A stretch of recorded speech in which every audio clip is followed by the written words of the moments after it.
तो सबसे पहले पढ़ेंगे कि विद्युत आवेश का क्वांटीकरण।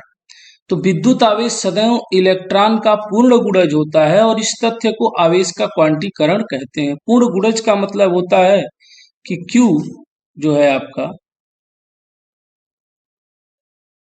Q यहाँ है, मान लीजिए Q equal to plus minus n ई।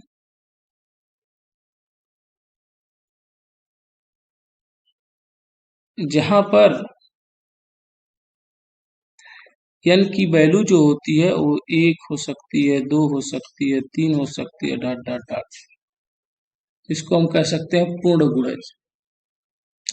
किसी भी वस्तु पर आवेश इलेक्ट्रॉन पर आवेश का पूर्ण गुणज होता है और ई जो है 1.6 गुणे 10⁻19 कूलाम होता है। इसके बाद हम लोग पढ़ेंगे आगे कुछ महत्वपूर्ण नोट्स को। तो इलेक्ट्रॉन पर आवेश आपने पहले ही जान लिया कि 1.6 गुणे 10⁻19 कूलाम होता है और इलेक्ट्रॉन पर आवेश का जो यथार्थ मान होता है, एग्जैक्ट वैल्यू जो होती है वो कुछ इस तरह होती है, इतना बड़ा है। लेकिन हम अपनी सुविधा के लिए जो है इस वैल्यू को क्या करते हैं, आसान करने के लिए इस तरह लिख लिया करते हैं, ये ध्यान दीजिएगा, यानी कि 1.6 गुणे 10⁻19। अब अगर किसी वस्तु में इलेक्ट्रॉन n हो और प्रोटॉन n हो, जैसे मान लीजिए थोड़ी देर के लिए हम यहाँ मानते हैं ये यहाँ पे एक वस्तु ले लेते हैं या कोई तत्व लेते हैं जो आयन फॉर्म में है, मान लीजिए Na+। अगर हम इस Na+ में बात करें तो कितने प्रोटॉन होंगे, नंबर ऑफ प्रोटॉन कितने होंगे, P कितने होंगे बताइए। यानी कि आप जानते भी हैं सोडियम एक इलेक्ट्रॉन दे दिया है तो प्रोटॉन की संख्या में तो कोई प्रभाव पड़ता नहीं, तो 11 हो गया प्रोटॉन और इलेक्ट्रॉन हो गया आपका 10। तो कोई पूछे कुल आवेश बताओ, तो कुल आवेश हो जाएगा, कुल आवेश जो होगा आपका, आवेश जो हो जाएगा आपका वो हो जाएगा P-n। देखिए सूत्र क्या है कुल आवेश निकालने का, P-n। तो P क्या है, 11 है और E क्या है, 10 है, ब्रैकेट बंद। और E क्या है आप जानते ही हैं, 1.6 गुणे 10⁻19 कूलाम। तो हो जाएगा 11 में से 1 गया 1, तो हो जाएगा आपका 1 गुणे 1.6 गुणे 10⁻19 कूलाम,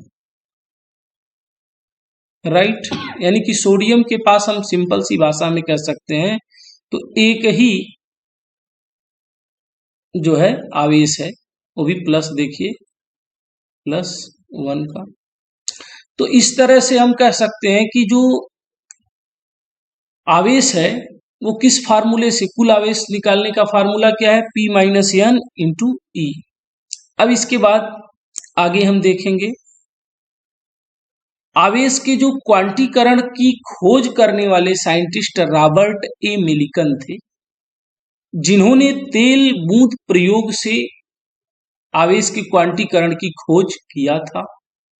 गालमान ने जो है आगे चल करके, गालमान एक नए साइंटिस्ट आते हैं और गालमान ने जो है 1964 में कुछ ऐसे कणों की पुष्टि की जिन पर आवेश जो है ±1/3e व ±2/3e हो सकता है। इन कणों का नाम दिया उन्होंने क्वार्क। क्या नाम दिया, क्वार्क। इन्हीं से न्यूक्लियन की संरचना होती है और ये जो कण होते हैं वो 6 फ्लेवरों में पाए जाते हैं। पहला है अप, दूसरा है डाउन, तीसरा है चार्म, चौथा है स्ट्रेंथ, पांचवा है टॉप और छठा है बॉटम। आप देख सकते हैं मैंने पीडीएफ जो बनाया है उसमें सारी चीजें लिखी भी हुई हैं, आप देख सकते हैं जाकर के। अप क्वार्क का जो आवेश होता है वो 2/3e होता है और डाउन क्वार्क का जो आवेश होता है -1/3e होता है। आप देख सकते हो यहाँ पे लिखा भी है, हम लिख भी दे रहे हैं एक बार। यहाँ देखिए, अप क्वार्क यू लिख दीजिए, काम चल जाएगा आपका। Up you quark, up quark का जो चार्ज होता है वो 2/3 ही, और डाउन क्वार्क का जो चार्ज होता है वो -1/3 ही। ये प्लस लिख सकते हैं, यहाँ कोई दिक्कत नहीं है। इसके बाद हम लोग विद्युत आवेश का संरक्षण पढ़ेंगे, कंजर्वेशन ऑफ इलेक्ट्रिक चार्ज। तो विद्युत आवेश का संरक्षण क्या होता है, तो आप जानते भी हैं, सिंपल सी भाषा में अगर बात करें तो आवेश जो है आप जानते ही होंगे किस तरह क्रिएट होता है। सबसे पहले तो आप ये जान लीजिए कि जब हम दो वस्तुओं को आपस में रगड़ते हैं तो एक वस्तु जितना आवेश प्राप्त करता है दूसरी वस्तु उतना आवेश खोता है, और बहुत सी आवेशित वस्तुओं के किसी विद्युत निकाय के भीतर वस्तुओं में अन्योन्य क्रिया के कारण आवेश पुनः वितरित हो जाते हैं, परंतु यह पाया गया है कि वियुक्त यानी कि आइसोलेटेड निकाय सिस्टम का जो टोटल चार्ज होता है सदैव संरक्षित होता है। यानी कि आप कह सकते हो कि वियुक्त निकाय का जो नेट आवेश ना तो उत्पन्न किया जा सकता है और ना ही नष्ट किया जा सकता है। आप या कह सकते हो कि आइसोलेटेड सिस्टम से ना तो किसी चार्ज को उत्पन्न कर सकते हो, नेट चार्ज को ना तो उत्पन्न कर सकते हो अथवा ना ही नष्ट कर सकते हो, परंतु जो है आप जान लीजिएगा कभी कभी प्रकृति में आवेशित कण उत्पन्न होती हैं, ऐसा नहीं कि नहीं होती है। जैसे मान लीजिए कोई न्यूट्रॉन है, मान लीजिए यहाँ देखिए एक एग्जाम्पल के माध्यम से, कोई न्यूट्रॉन है, जब ये न्यूट्रॉन एक प्रोटॉन और एक इलेक्ट्रॉन में रूपांतरित होती है, किस में रूपांतरित होती है, जब ये न्यूट्रॉन जो है इसमें एक प्रोटॉन और एक इलेक्ट्रॉन में रूपांतरित होती है, तो इस प्रकार जो है प्रोटॉन तथा इलेक्ट्रॉन पर परिणाम में समान और विपरीत प्रकार के आवेश उत्पन्न हो जाते हैं। आपने देखा, जैसे मान लीजिए अगर इस प्रोसेस के दौरान जो है क्या निकला, एक प्रोटॉन और एक जो है इलेक्ट्रॉन का उदय हुआ मान लीजिए, तो इस दौरान आप देख सकते हो कि यहां पर +1 चार्ज और यहां -1 चार्ज उत्पन्न हुआ, लेकिन इस पूरे आइसोलेटेड सिस्टम में, इस विलगित निकाय में ध्यान से देखिएगा, टोटल चार्ज जो यहाँ है वो भी 0 और यहाँ भी जो है न्यूट्रॉन पर भी टोटल चार्ज क्या होगा, 0 होगा। तो आपने देखा कि आइसोलेटेड सिस्टम में ना तो कोई चार्ज उत्पन्न हुआ और ना ही नष्ट हुआ, लेकिन प्रकृति में कभी कभी कोई एक, देखिए यहां से इसके अंदर देखिए, इस आइसोलेटेड सिस्टम के अंदर प्रोटॉन पर एक चार्ज क्रिएट ही हुआ है और इसी के समान एक दूसरा चार्ज जो है -1 क्रिएट हुआ है ना। इस रचना के पूर्व और रचना के पश्चात, मतलब रचना के पहले ये जब रचना बन रही थी, यानी कि प्रोटॉन और न्यूट्रॉन ये दोनों बन रहे थे, आप कह सकते हैं रचना के पूर्व, पूर्व का मतलब है ये पूर्व 0 है, और रचना के बाद जब रचना ये बन गई तब देखिए लास्ट में P और N जब, यानी कि P और इलेक्ट्रॉन जब बन गए उस समय भी चार्ज 0 हो गया। तो आप कह सकते हैं रचना के पहले और रचना के बाद कुल आवेश जो होता है वो 0 होता है। अब देखिए हम लोग पढ़ेंगे Coulomb's law, very very important, इस चैप्टर का समझिए सबसे इंपॉर्टेंट टॉपिक है कूलॉम का नियम, वेरी वेरी इंपॉर्टेंट। तो हम इसके बारे में जानेंगे, सबसे पहले इसमें जानेंगे विद्युत बल क्या होता है। तो विद्युत बल जो है बेटा, दो आवेशित चालकों के बीच बल कार्य करता है। अगर कोई चालक है, मान लीजिए एक चालक थोड़ी देर के लिए मान लेते हैं ये है, एक पॉजिटिव चालक है, और यहाँ एक चालक कंडक्टर लिया गया जो निगेटिव है। तो दो आवेशित चालकों, अगर ये दोनों एक दूसरे के समीप आए तो ये दोनों एक दूसरे से क्या हो जाएंगे, अट्रैक्ट हो जाएंगे। तो इन दोनों चालकों के बीच एक फोर्स कार्य करना शुरू कर दिया, एफ। इसी को हम क्या कहते हैं, इसी को विद्युत बल कहेंगे, विद्युत बल बोलते हैं, कहते हैं, राइट। इसके बाद देखिए अगला कंटेंट, कूलाम का नियम क्या है। तो कूलाम ने जो है 1785 ईस्वी में जो है दो स्थिर बिंदु आवेशों के बीच कार्य करने वाले बल के संबंध में एक नियम प्रतिपादित किया या दिया, जिसे कूलाम के नियम से जाना जाता है। और इस नियम के अनुसार दो स्थिर बिंदु आवेश, देख लीजिए यहां देखिए थोड़ा सा, दो स्थिर बिंदु आवेश का मतलब है, देखिए एक यहां है, एक चार्ज यहां है और एक चार्ज यहां है। इसको मैंने Q1 नाम दिया, इसको मैंने नाम दिया Q2। तो दो स्थिर बिंदु आवेश, पहला ये हो गया,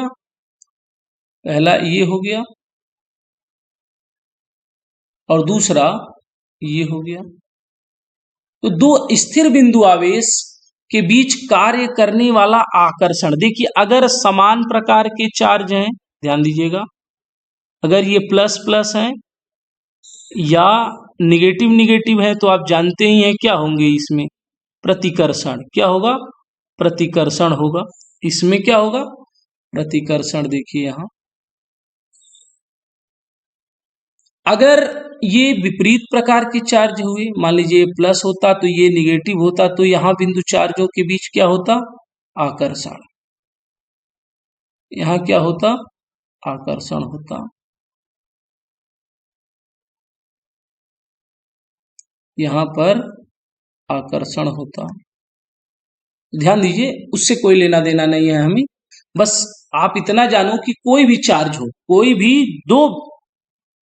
अगर दो स्थिर बिंदु आवेश हैं और उन दोनों स्थिर बिंदु आवेशों के बीच आकर्षण लगेगा या तो प्रतिकर्षण बल लगेगा, और दोनों आवेशों के परिणामों के गुणनफल के समानुपाती, अर्थात आप कह सकते हो कि जो है यहां देखिए जो बल होगा आकर्षण या प्रतिकर्षण, उसको मैंने F से रिप्रेजेंट किया, वो जो है अनुक्रमानुपाती या समानुपाती होगा किसके, आवेशों के गुणनफल के। तो आवेश का गुणनफल मैंने पहले को Q1 माना और दूसरे को Q2 माना। इक्वेशन नंबर 1 हो गया ये।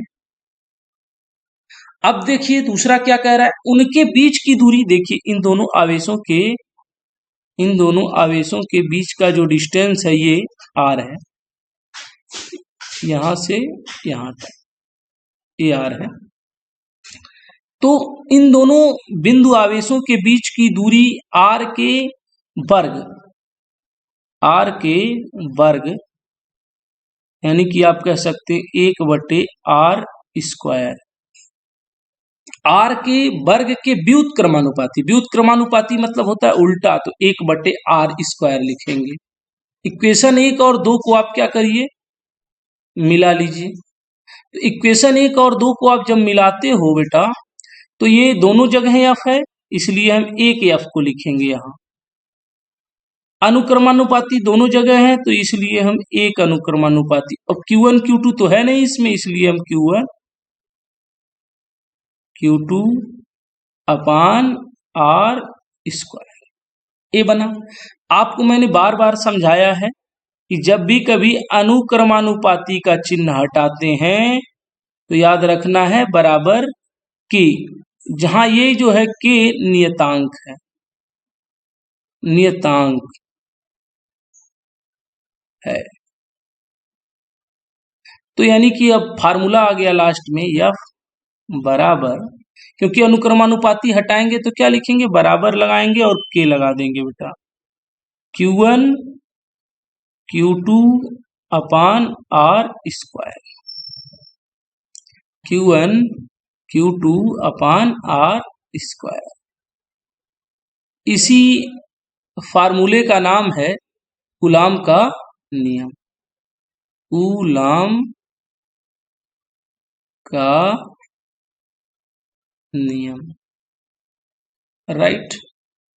अब देखिए थोड़ा सा और आगे बढ़ते हैं। अब हम देखेंगे कि जो कूलाम का नियम है, अब अगर मान लीजिए कि यह बराबर क्या हो गया फार्मूला, कि Q1 Q2 अपान R स्क्वायर। तो यहां देखिए अगर निर्वात है बेटा, क्या है, निर्वात है,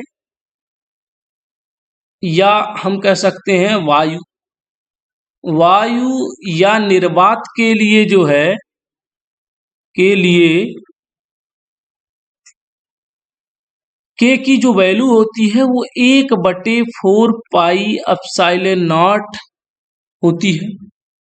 कितनी होती है, और इसकी जो वैल्यू होती है 9.0 इंटू 10⁹।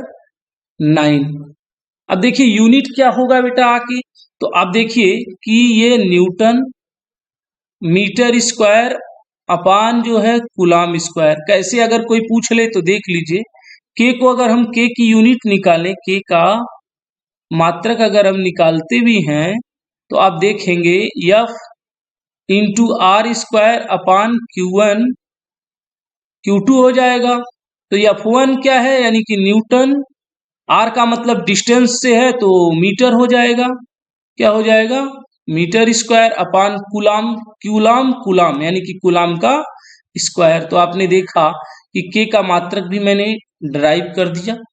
तो आप जानते हो कि के की वैल्यू निर्वात या वायु के लिए 1/4 पाई एप्सिलॉन नॉट होता है, इक्वल टू होगा 9.0 into 10⁹ newton metre square upon coulomb square. धन्यवाद।